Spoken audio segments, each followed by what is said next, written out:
Grace, my future wife, Part 10. A Dream, an Open Letter. February 27th, 2024, 11:35 a.m. Location, Starbucks. Dear Grace, yesterday sucked. I tried to write a letter to you but couldn't. Every word sucked. I'm sorry for the childish language, but a man of my age should know better, and a writer of any age could find a more interesting word, not me. One of my age-based jokes, Grace, is about my beard, or about my inability to grow a beard most of my life. I was 55 before I could grow anything close to a full face of hair, and by then it was salt and peppered. Most of my life it was patchy like a teenager. It grew a bit more in each year, but seriously, 55 years to complete puberty? It seems extreme, Grace. The only gray hair I have now is in my beard and eyebrows. I'm vain though, unplucked in Grace. The eyebrows. On a positive note, after finally getting to sleep, I had an interesting dream about you/us. Well, I assume it was Grace/me. I was getting married in the dream, and I'm not interested in anyone but you, so I'll assume. Again. It's a bit weird, Grace. More like a movie idea than recalling a dream, although I suppose if two people were weird enough, they might behave as I'm about to describe. I'll write it out like a movie idea, Grace. It's the easiest way for me to describe the dream. We'll see where it goes. Movie idea, untitled. Dave, an incredibly handsome senior, walks up to a calico cat on the sidewalk and scratches her head. The cat rolls on its back and Dave sits on the sidewalk to visit his feline friend. Dave loves all cats. He's not sure why. A blue SUV pulls up and stops near Dave.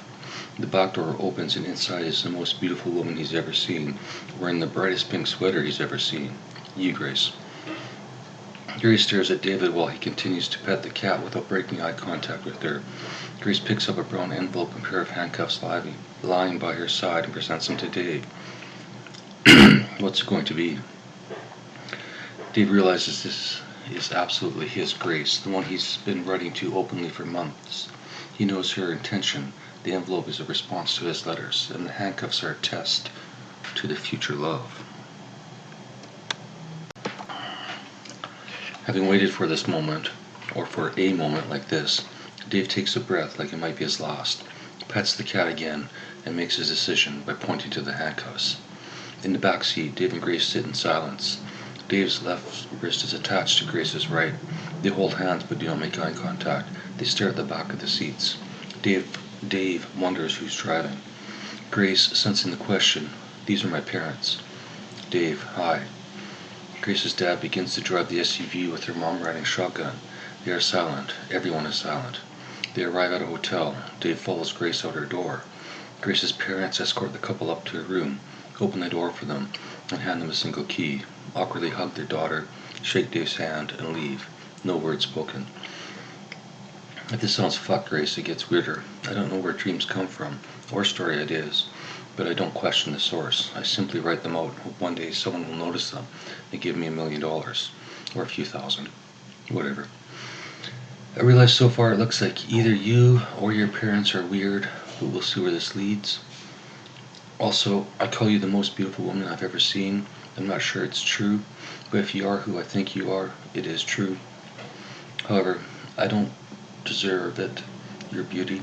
I've been lucky times before. I've been lucky many times before with hot partners/wives. Well, maybe not many. I've been lucky times before with hot partners/wives. I don't think I deserve any more than I've already received. However, I remember you clearly in the dream, if that was you, and the image is stuck in my head. Pretty Grace in the pretty pink sweater. Grace, are you ready? Dave, should I carry you over the threshold? Grace, can you? Dave, I'm not sure. How much do you weigh? Grace almost replies but stops and gives Dave a nice try mister look. Dave ignores the look. I would if we didn't have these handcuffs. Grace, it's fine. We're not married and I'm not that traditional. Plus I don't want you to break a hip at your advanced age. Dave, oh, so that's how it's going to be? Old man jokes? Grace, maybe. Dave, fine. By all means, young ladies first. Grace starts to enter the room, but Dave stands motionless, letting the handcuff enter movement. Grace realizes his game. Really? Dave, you've read my letters to you, yes? Grace, yes.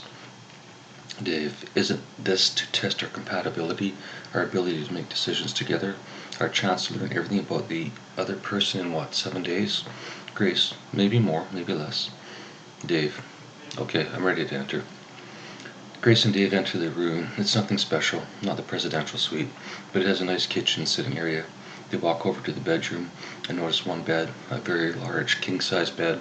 For a split second, Dave and Grace stare at it together, then do a double take and pretend it doesn't exist. Dave, can I ask you a question? Grace, of course. Dave, how old are you? Grace, 29. Dave, okay. I lied in my letters. I'm not 58. Sorry. Okay, I lied in my letters. I'm 58, not 60. But since you're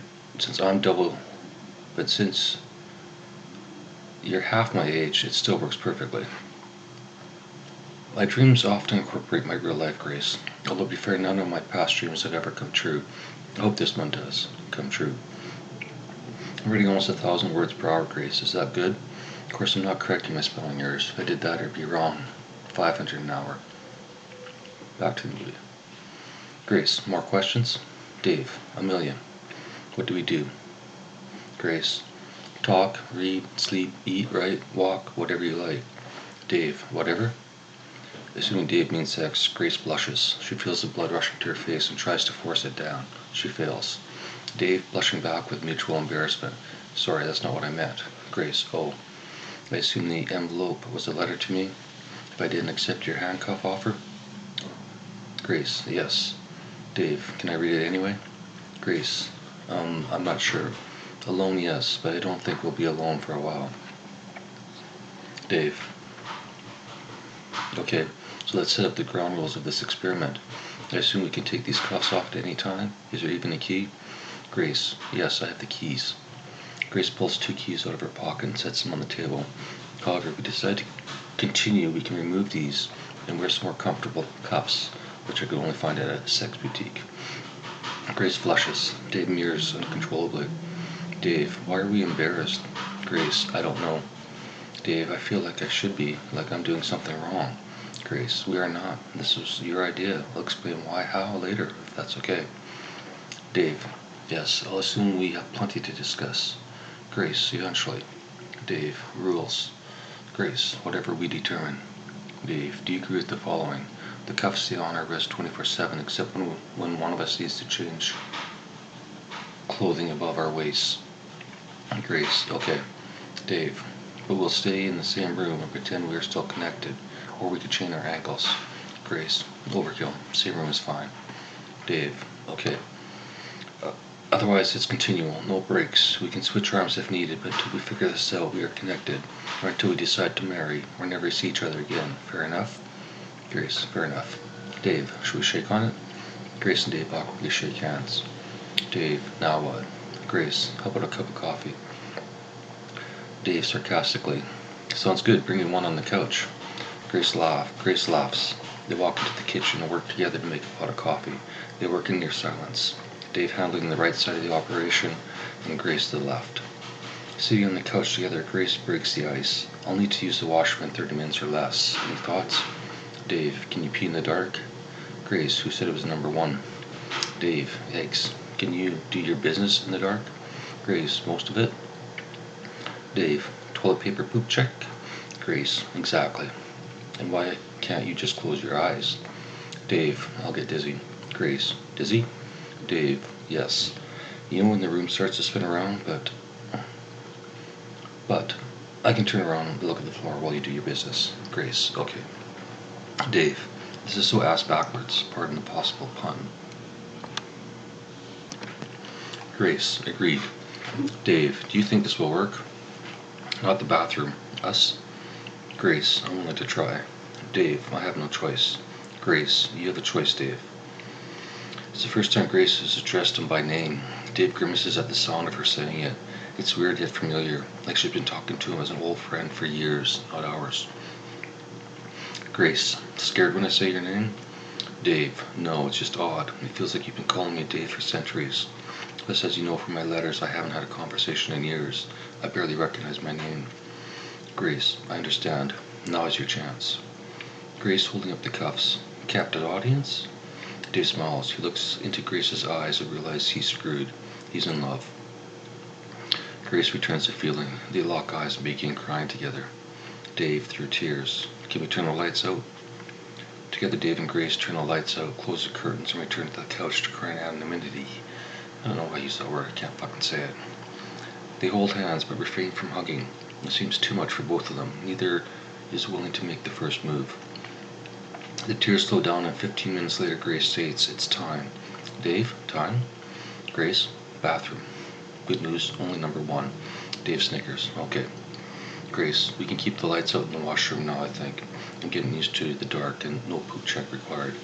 Dave, sounds good. With only the ambient light in the room, Dave and Grace navigate to the toilet.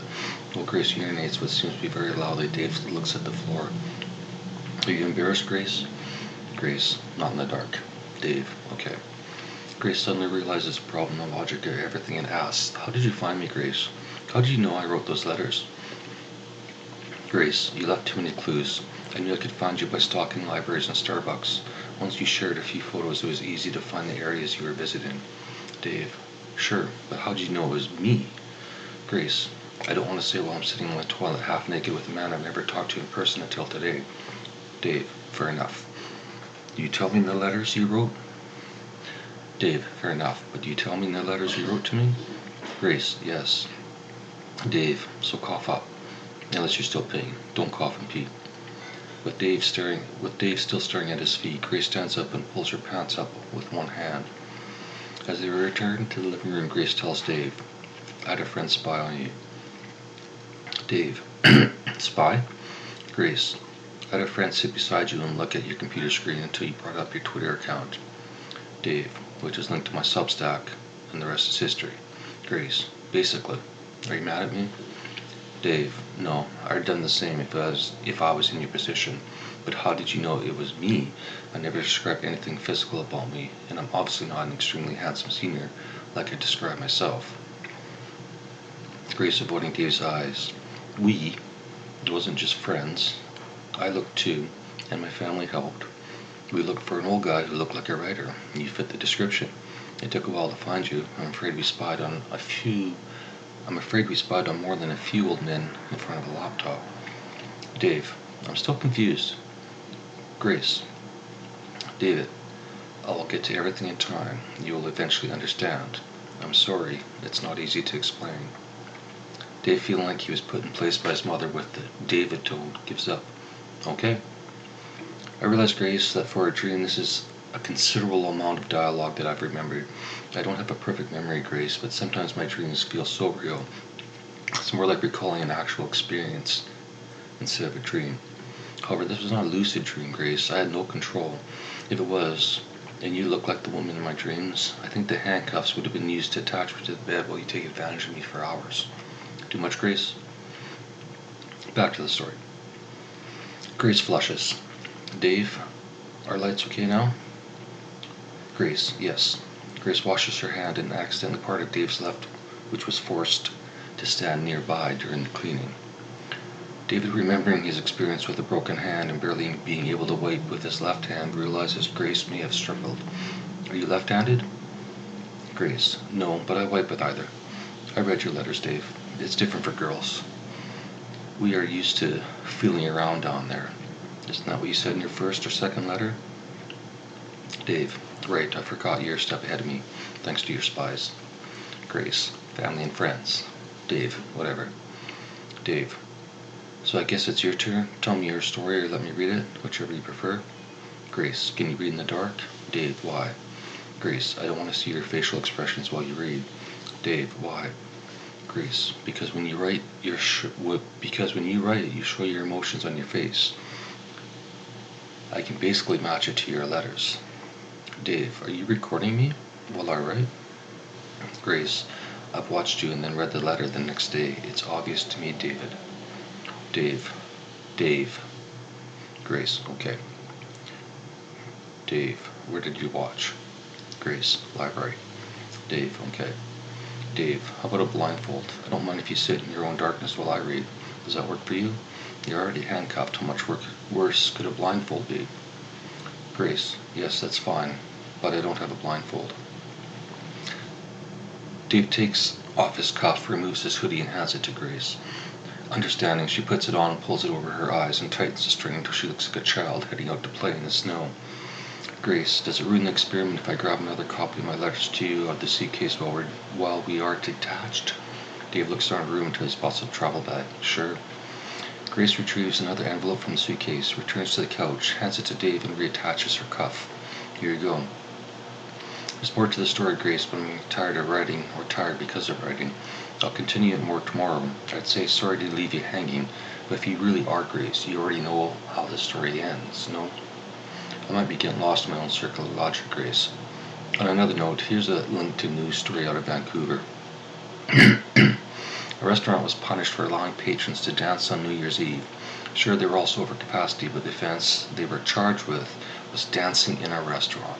How silly is this, Grace, or how fucking stupid? I wish we were together right now, Grace, and I'd take you to that restaurant and dance with you. We'll video everything and they can throw us out. Or the police can come arrest us for dancing. How fucking stupid is this world, Grace? I dreamt about our first dance, Grace. I wonder how close it'll be to real life. Will it be at our wedding or before? As usual, thanks for reading/listening, Grace. Here's a video of two tugboats on the river. One is following the other. I've never seen this before. One is towing the other. I've never seen this before. Question. If the first boat stops short and the second boat rubs into the first, is this considered a rub and tug? Grace, please do not let me make jokes like this on stage. Is it okay if I work these crappy jokes out on you? Unless you thought that was funny, then feel free to encourage me. I can't wait to meet you, Grace. David Joseph.